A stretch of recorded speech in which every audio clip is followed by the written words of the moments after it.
Carta de Paulo aos Gálatas. Foi escrita para várias igrejas na região da Galácia, onde Paulo tinha ido em uma das suas viagens missionárias.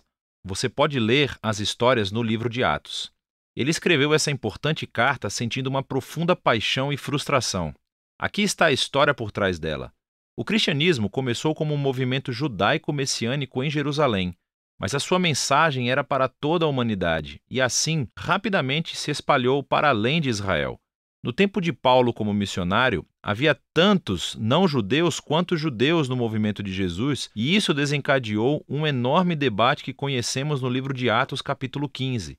Historicamente, o povo da Aliança de Deus estava focado em um grupo étnico, Israel, e eles foram separados através das práticas ordenadas na Torá, como a circuncisão dos homens, comer kosher, observar o sábado. E havia muitos cristãos judeus que acreditavam que, para todos esses não-judeus realmente se tornarem parte da família de Deus, eles precisavam obedecer às leis da Torá. E assim, alguns desses cristãos judeus acabaram vindo para as igrejas da Galácia. Eles estavam falando mal de Paulo e exigindo a circuncisão de todos esses homens não-judeus cristãos. E muitos deles foram circuncidados. E quando Paulo soube disso, ele ficou com o coração partido e irritado. E eis que surge essa carta. Primeiro, Paulo desafia os Gálatas com seu resumo da mensagem do Evangelho sobre o Messias crucificado. Então, ele argumenta que esse Evangelho é o que cria a nova família multiétnica de Jesus e Abraão, e ele mostra como esse Evangelho é o que realmente transforma as pessoas pela presença e pelo poder do Espírito.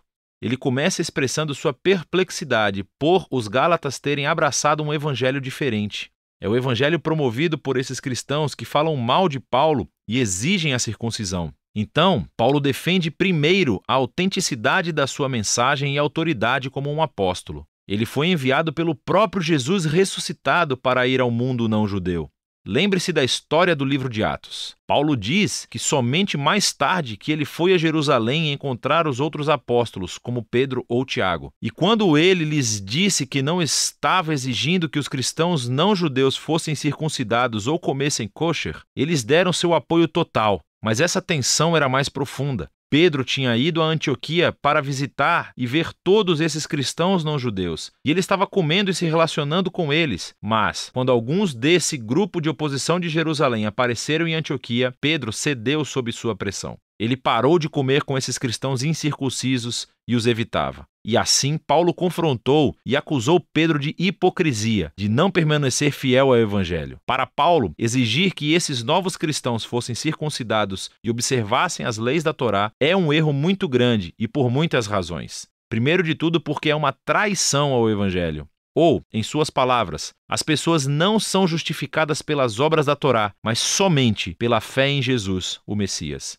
E nós temos fé no Messias Jesus. Ser justificado, literalmente, ser declarado justo, é um termo do Antigo Testamento para Paulo. É quando Deus declara que alguém está em um relacionamento certo com ele. Eles foram perdoados, receberam um lugar na família de Deus e estão sendo transformados pela graça de Deus. E é a convicção de Paulo que ninguém pode ser justificado observando os mandamentos da Torá, senão somente pela fé em Cristo Jesus. Esta é uma frase densa e pode se referir à fidelidade do próprio Jesus para viver e morrer em nosso favor. Ou poderia se referir à nossa própria confiança e devoção a Jesus. De qualquer forma, a mensagem é clara. As pessoas são justificadas apenas ao confiar no que Deus fez por elas através de Jesus, não pelo que elas fazem por si mesmas. No coração do Evangelho de Paulo está a afirmação de que, quando as pessoas confiam no Jesus Messias, o que é verdade sobre ele se torna verdadeiro sobre elas. Sua vida, morte e ressurreição se tornam deles. Ou, em suas palavras, eu fui crucificado com o Messias.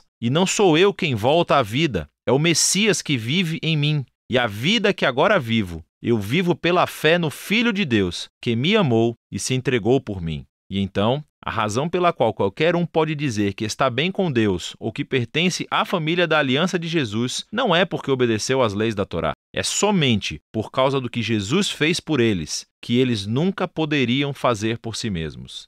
Agora, essa compreensão profunda do que Jesus realizou tem enormes implicações para quem pode agora fazer parte da família da aliança de Deus e o que significa viver como um membro dessa família. Então, Paulo primeiro menciona as histórias sobre Abraão em Gênesis, como ele foi justificado ou declarado justo diante de Deus simplesmente por ter fé. Ao confiar na promessa de Deus, naquele dia, todas as nações encontrariam a bênção de Deus através dele e de seus descendentes. O propósito de Deus era sempre ter uma família grande, multiétnica, de pessoas que se relacionam com ele com base na fé, não nas leis da Torá. Mas isso levanta uma questão importante. Por que foi então que Deus deu as leis da Torá a Israel? Aqui, Paulo oferece uma explicação muito breve e densa, que mais tarde ele completará em sua carta aos Romanos. Ele observa que as leis da Torá foram dadas a Israel no Monte Sinai muito depois da promessa de Deus a Abraão. E se você ler a Torá cuidadosamente, ele diz: você verá que Deus sempre desejou que as leis fossem uma medida temporária. Ele diz que as leis tiveram um papel negativo e positivo. Negativamente, as leis agiram como uma lupa sobre o pecado de Israel. Elas expuseram como Israel compartilhou a condição humana pecaminosa, constantemente se rebelando contra a lei de Deus. E assim, a lei, que é boa, acabou pronunciando Israel e toda a humanidade como culpados. Ou, em suas palavras, as leis aprisionavam todos sob o poder do pecado, mas as leis também tinham um papel positivo. Elas agiam como um professor rigoroso da escola, que mantinha Israel na linha até a vinda da prometida descendência de Abraão, o Messias. E quando o Messias veio, ele cumpriu o propósito das leis em favor de Israel. Jesus foi o fiel israelita que realmente amou a Deus e ao próximo e, como rei de Israel, morreu para levar em si a maldição e consequência do fracasso de Israel e trazer a redenção. E agora, através de Jesus, a descendência de Abraão, a bênção de Deus pode chegar a todas as pessoas, independente da sua etnia, status social ou gênero.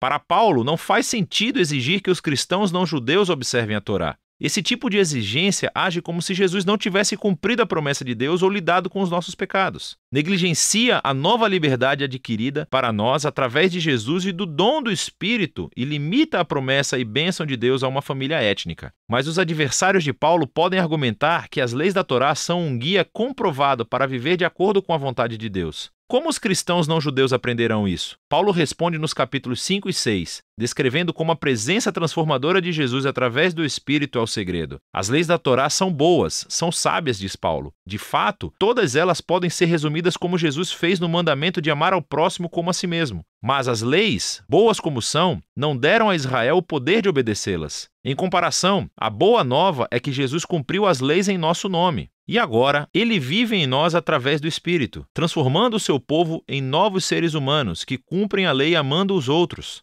Então, Paulo continua, o contraste é entre a antiga e a nova humanidade. Os hábitos da antiga humanidade são óbvios. Estes são comportamentos que desumanizam as pessoas, destroem relacionamentos e comunidades inteiras. E, enquanto as leis da Torá proibiam esses comportamentos, Jesus realmente aniquilou-os na cruz. Então, quando uma pessoa confia em Jesus e vive em independência do Espírito, a vida de Jesus se torna dessa pessoa e produz aquilo que Paulo chama de fruto do Espírito. Este é o modo de vida de Jesus que ele quer reproduzir na sua família, para que se tornem pessoas de amor, alegria, paz, paciência, bondade, fidelidade, humildade, gentileza e autocontrole. Mas esse fruto não é automático, diz Paulo. Ele requer cultivo, assim como um fruto real. Ou, em suas palavras, se vivemos pelo Espírito, temos que nos manter em sintonia com o Espírito. Isso requer intencionalidade. Temos que aprender a podar os nossos velhos hábitos e cultivar novos e, ao fazê-lo, somos levados pelo Espírito à medida que Jesus renova as nossas mentes e corações e nos torna pessoas que amam a Deus e aos outros. E assim, o povo de Jesus cumpre o que Paulo chama de Torá do Messias. No final, Paulo conclui, esse requisito para os cristãos se tornarem observadores da Torá ou serem circuncidados é um caminho que perde o foco no objetivo. O que realmente importa é a nova criação de Deus, essa família multiétnica do Messias. Pessoas cheias de fé em Jesus que estão aprendendo a amar a Deus e aos outros no poder do Espírito. E é disso que trata a carta aos Gálatas.